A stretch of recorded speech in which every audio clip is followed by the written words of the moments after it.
Hello दोस्तों, पिछले के वीडियो क्लिप में हमने अपेक्षित घनत्व चैप्टर से तथ्यों को देखा, उसके न्यूमेरिकल क्वेश्चन को देखा। आज हम एक नए चैप्टर को लेकर के आए हैं जिसका नाम पृष्ठ तनाव है। इस चैप्टर में हम दो टॉपिक को देखेंगे। पहला है पृष्ठ तनाव, दूसरा है केशिका। तो आज हम पृष्ठ तनाव से संबंधित तथ्यों का अध्ययन करेंगे।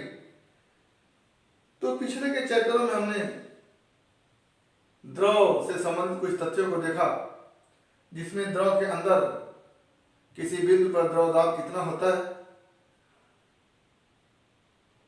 द्रव द्वारा किसी वस्तु पर उक्षेप बल या उत्प्लावन बल कितना लगाया जाता है, आर्किमिडीज का सिद्धांत आदि आदि तथ्यों को देखा हमने। आज हम इस पृष्ठ तनाव में द्रव के अंदर के तथ्यों की बात न करके द्रव के सरफेस से संबंधित तथ्यों की बात करेंगे, जिसमें सबसे पहले सरफेस का क्या गुण होता है, उन्हीं में से एक गुण है पृष्ठ तनाव। यानी पृष्ठ तनाव किसी भी द्रव के सरफेस का, किसी भी द्रव के सतह का गुण होता है, और इस गुण के कारण किसी द्रव का सतह अपने क्षेत्रफल को, अपने एरिया को कम से कम करना चाहता है। तो पृष्ठ तनाव की एक छोटी सी परिभाषा बन के आती है कि पृष्ठ तनाव किसी द्रव के सतह का या पृष्ठ का वह गुण होता है जिसके कारण द्रव सतह अपने एरिया को, अपने क्षेत्रफल को कम से कम करना चाहता है। तो इसको हम लिखते हैं कि पृष्ठ तनाव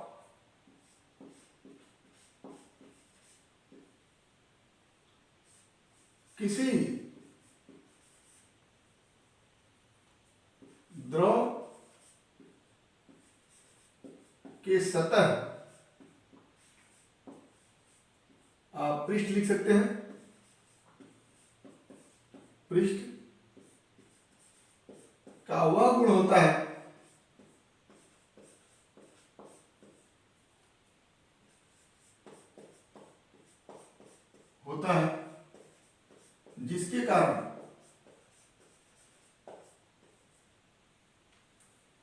जिसके कारण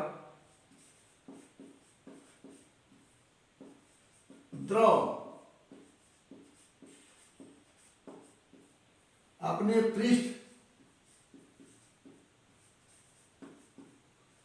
के क्षेत्रफल को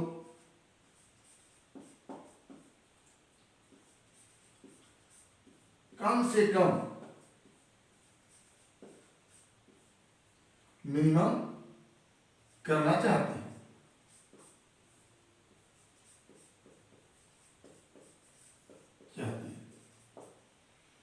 तो एक तरह से पृष्ठ तनाव किसी द्रव के सतह का एक गुण होता है, और जिस गुण के कारण द्रव अपने पृष्ठ के क्षेत्रफल को कम से कम करना चाहता है। जैसे अगर ये हम किसी द्रव के पृष्ठ को बनाएं,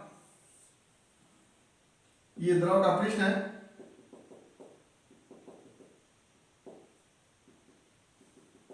ये द्रव का पृष्ठ अपनी सतह को कम से कम करना चाहता है। इसका अर्थ यह है कि ये पृष्ठ के मॉलिक्यूल एक दूसरे से चिपक कर रहना चाहते हैं, या एक दूसरे से चिपक कर पूरे के पूरे मॉलिक्यूल कम से कम स्पेस में, कम से कम एरिया में रहना चाहते हैं। तो इसका मतलब यह हुआ कि अगर इस द्रव के पृष्ठ पर एक काल्पनिक रेखा खींच दी, तो ये मॉलिक्यूल काल्पनिक रेखा के इधर के मॉलिक्यूल, इस तरफ के मॉलिक्यूल, इस तरफ के मॉलिक्यूल को अपनी ओर खींचना चाहेंगे, ताकि पृष्ठ का क्षेत्रफल कम से कम हो सके, और इधर के मॉलिक्यूल इस तरफ के मॉलिक्यूल को अपनी ओर खींचना चाहेंगे ताकि पृष्ठ तनाव कम से कम हो। यानी इस द्रव सतह के सारे मॉलिक्यूल एक दूसरे को अपनी ओर खींचना चाहते हैं। तो इस काल्पनिक रेखा पर इधर की ओर एक बल लगेगा, और इधर की ओर भी एक बल लगेगा। एक बार फिर से कि इस द्रव के पृष्ठ में जितने भी मॉलिक्यूल हैं, वो एक दूसरे पर इस प्रकार से बल लगाते हैं कि पूरे के पूरे द्रव का एरिया क्षेत्रफल कम से कम रहे, और इसलिए इस काल्पनिक रेखा के इधर के मॉलिक्यूल पर बल लगाते हैं और इस तरफ के मॉलिक्यूल पर बल लगाते हैं, यानी इस रेखा पर विपरीत बल लगता है दोनों तरफ। और मैथमेटिकल पोर्शन में देखा जाए तो इस काल्पनिक रेखा के एकाग्र लंबाई पर जितना बल लगता है वही पृष्ठ तनाव के बराबर होता है। तो गणितीय रूप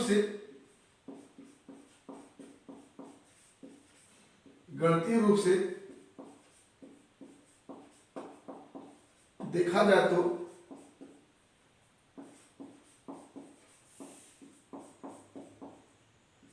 किसी द्रव के पृष्ठ पर एक काल्पनिक रेखा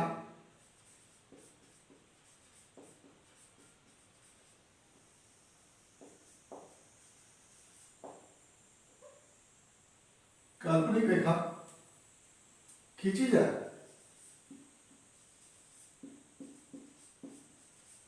और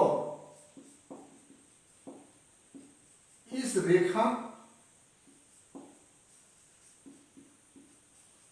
के एकांक लंबाई पर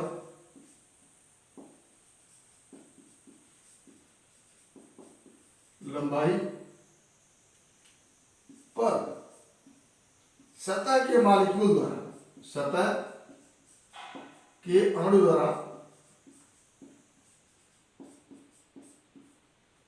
जितना बल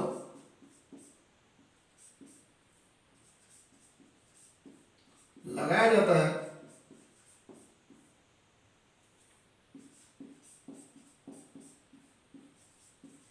वही बल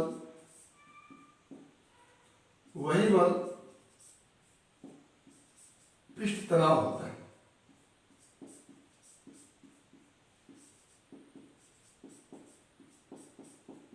वही बल पृष्ठ तनाव होता है।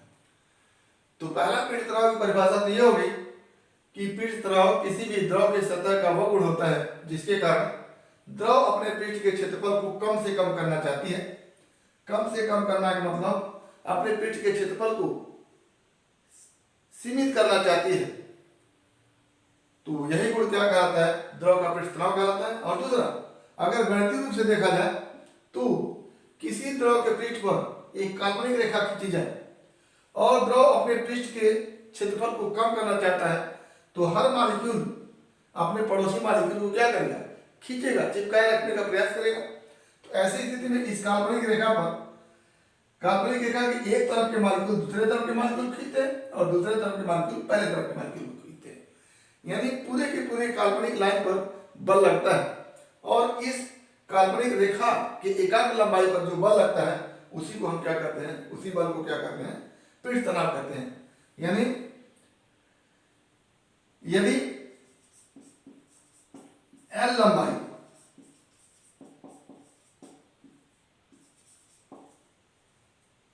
की काल्पनिक रेखा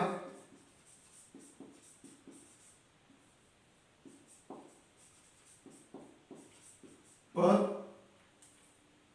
F बल लगता हो तो द्रव का पृष्ठ तनाव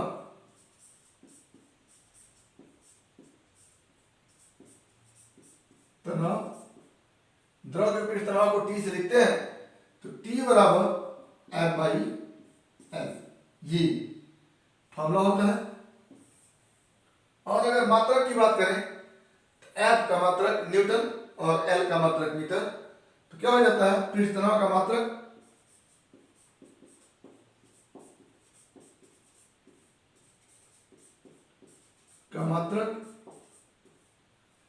न्यूटन प्रति मीटर,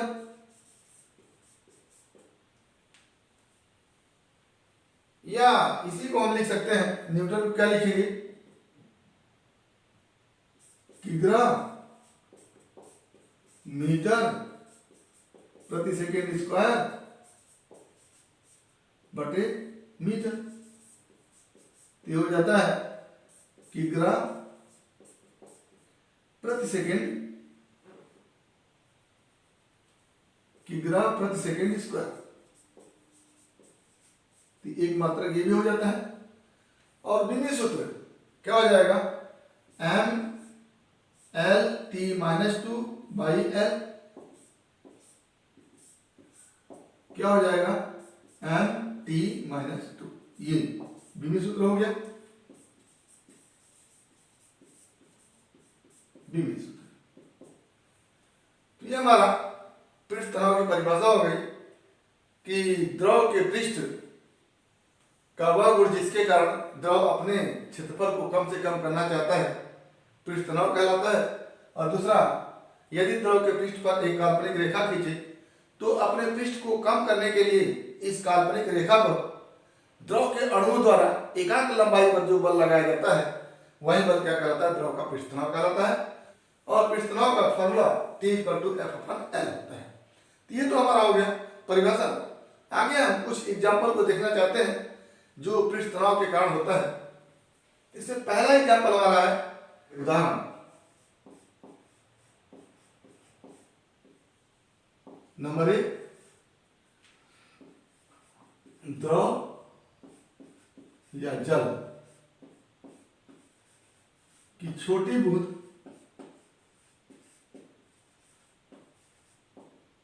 गोलाकार होती है।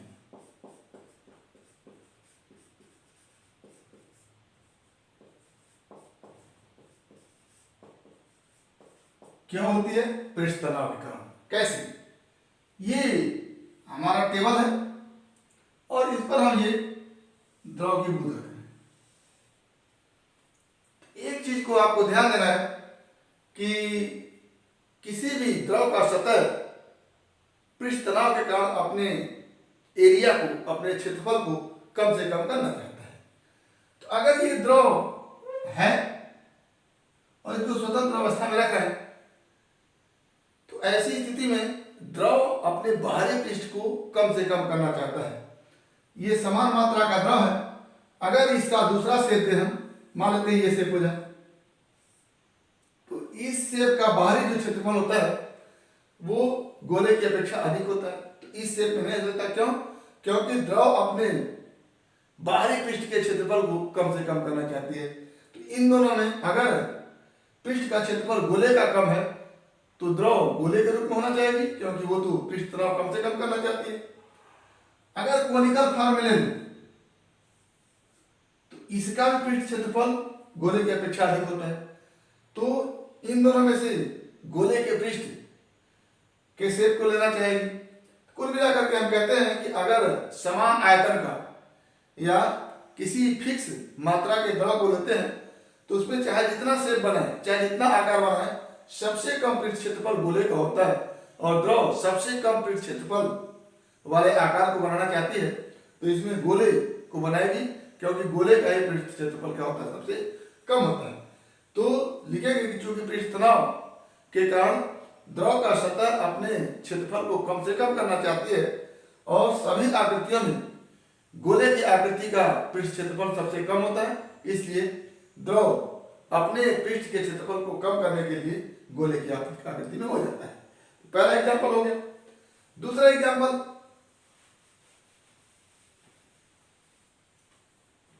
एक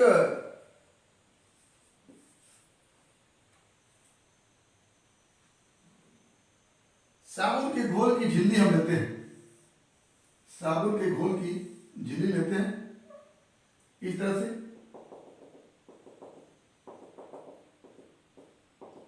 और उसमें हम अनियमित आकार का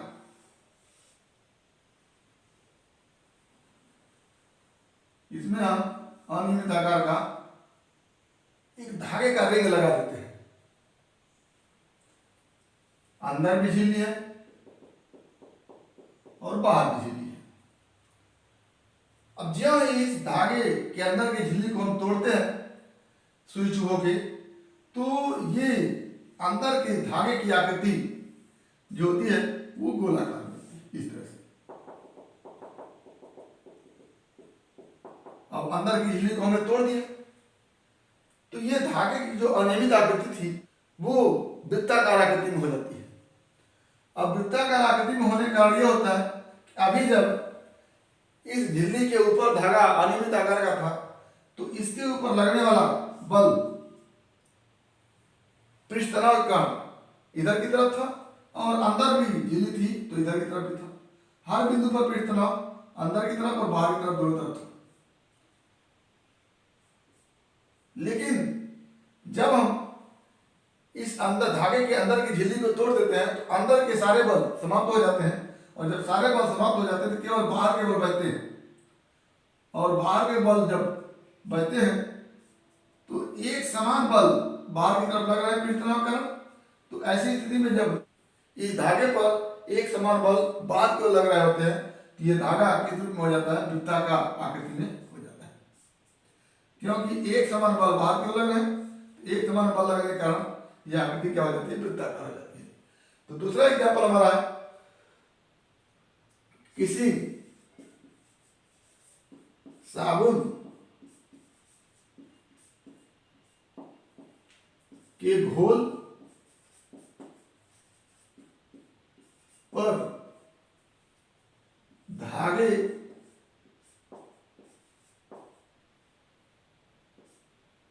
से युक्त झिल्ली को तोड़ने पर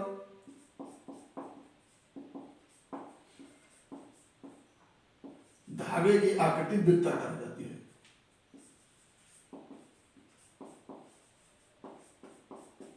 वृत्ताकार होती है। तीसरा एग्जाम्पल, कांच की गोली का निर्माण करना।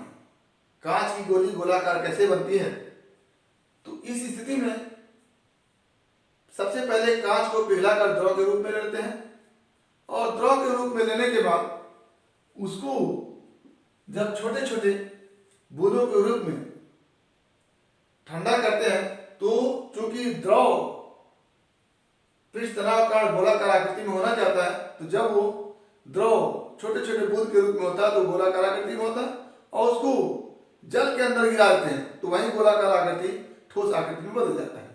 तो अगर पृष्ठ तनाव नहीं होता तो शीशे कांच को जब पिघला कर द्रव के रूप में लिए हैं तो छोटे छोटे बूंद की आकृति गोलाकार नहीं होती, यानी पृष्ठ तनाव के कारण पिघले हुए कांच जो द्रव के रूप में है उसकी आकृति गोलाकार होती है और उसी को ठंडा करके हम कांच की गोली बना लेते हैं। ये तीसरा एग्जाम्पल है कांच की गोली का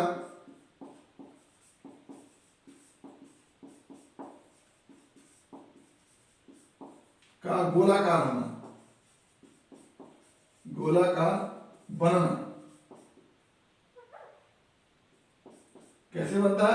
कांच को पिघलाकर हाई टेम्परेचर पर कांच को पिघलाकर द्रव रूप में लेते हैं और द्रव रूप में जब छोटे छोटे बूंद को पानी में गिराते हैं तो वो बूंद गोली आकृति में होती है पृष्ठ तनाव कारण और पानी में गिरने के बाद वो टेम्परेचर कम होने के कारण फिर ठोस अवस्था में आ जाती है और वो गोली पूरी कैसी हो जाती है, गोलाकार हो जाती है।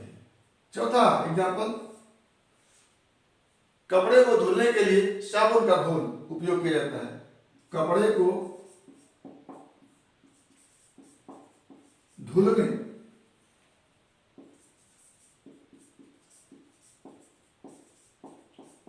के लिए साबुन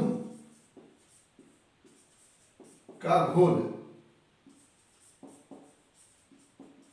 बनाया जाता है।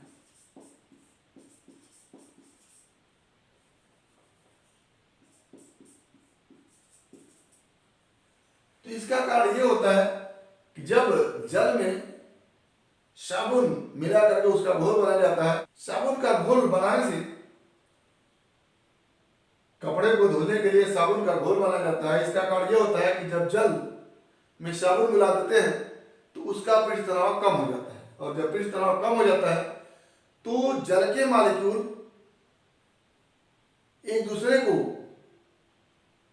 कम बल से आकर्षित करते हैं या कह लें कि उनमें चिपकने की क्षमता कम हो जाती है और जब चिपकने की क्षमता कम हो जाती है तो वो मॉलिक्यूल कपड़े के पोर पोर में जाकर के वहां से गंदगी को निकालते हैं और यही यदि साबुन न मिलाया जाए तो जल का पृष्ठ तनाव ज्यादा होता है और ऐसी स्थिति में जो जल के मॉलिक्यूल होते हैं एक दूसरे से चिपक जाते हैं और जल पृष्ठ तनाव के कारण अपने एरिया को कम से कम करना चाहता है और कपड़े के पोर तक वो नहीं पहुंच पाता और कपड़ा साफ नहीं होता है। चौथा पांचवा जो हमारा एग्जाम्पल है वो है कपड़े को धुलने के लिए जल को गर्म किया जाता है।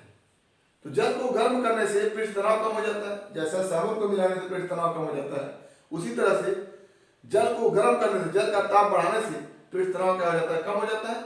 और जब पृष्ठ तनाव कम होता है तो फिर वहीं जल के मॉलिक्यूल आपस में कम चिपकते हैं और जल ज्यादा दूर तक फैल सकता है या जल का पृष्ठ ज्यादा दूर तक हो सकता है। ऐसी स्थिति में जल कपड़े के पोर में जाकर के वहां से गंदगी निकाल देते हैं। तो क्या कपड़े को धुलने के लिए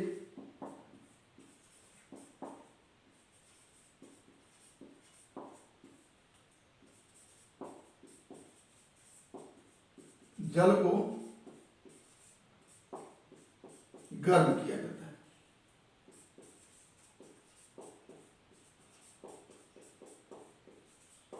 कपड़े को धुलने के लिए जल को गर्म किया जाता है क्योंकि उसका पृष्ठ तनाव कम हो जाए, जल के अणु आपस में कम चिपके और ज्यादा सतह तक जल कवर करे और कपड़े के पोर में जाकर के गंदगी को निकाल सके। अगला एग्जाम्पल है, यदि हम यू आकार का एक तार ले लें और इस पर एक ऐसा तार लें जो इस यू आकार के तार पर खिसक सकता हो और साबुन के घोल में डिबो दें तो ये झिल्ली बन जाती है इस तरह से। और ये झिल्ली जो होती है अपने एरिया को कम से कम करने का प्रयास करती है। ऐसी स्थिति में ये तार को अपनी ओर खींचती है क्योंकि इस एरिया को कम करने के लिए इस तार को इधर आना पड़ता है, तो इस तार को अपनी ओर खींचती है। ये एक ऐसा एग्जाम्पल जो बताता है कि वास्तव में पृष्ठ तनाव होता है और पृष्ठ तनाव के कारण ये झिल्ली अपने एरिया को कम करना चाहती है और तार को खींचती है। इसी को दूसरे रूप में हम देखते हैं कि यू आकार का एक तार है, इस पर एक और तार लगा दिया गया है और ये साबुन के घोल में डुबो करके झिल्ली बना ली जाती है और इस तार पर अत्यंत सूक्ष्म भार W लगा देते हैं। तो ये झिल्ली अपने एरिया को कम करने के लिए ऊपर की ओर जाना चाहती है और ये W भार नीचे की ओर लाना चाहता है और ये तार जो है संतुलित अवस्था में रहता है, यानी तार गिरता नहीं है। इसका असर यह है कि ऊपर की ओर इस तार पर निश्चित रूप से कोई बल लगता है जिसको हम सरफेस टेंशन के कारण लग रहा बल कहते हैं।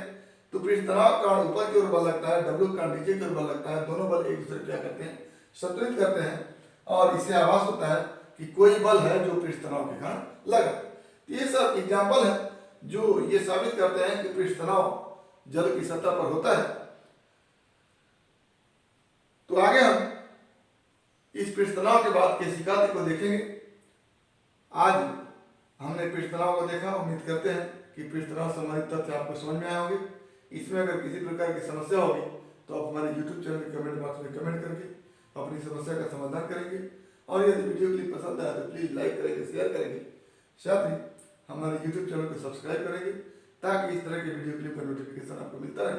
तो आज बस इतना ही, अगला टॉपिक अगले वीडियो क्लिप में एक बार फिर आपके भेट। इसके लिए बेस्ट आप लोग धन्यवाद।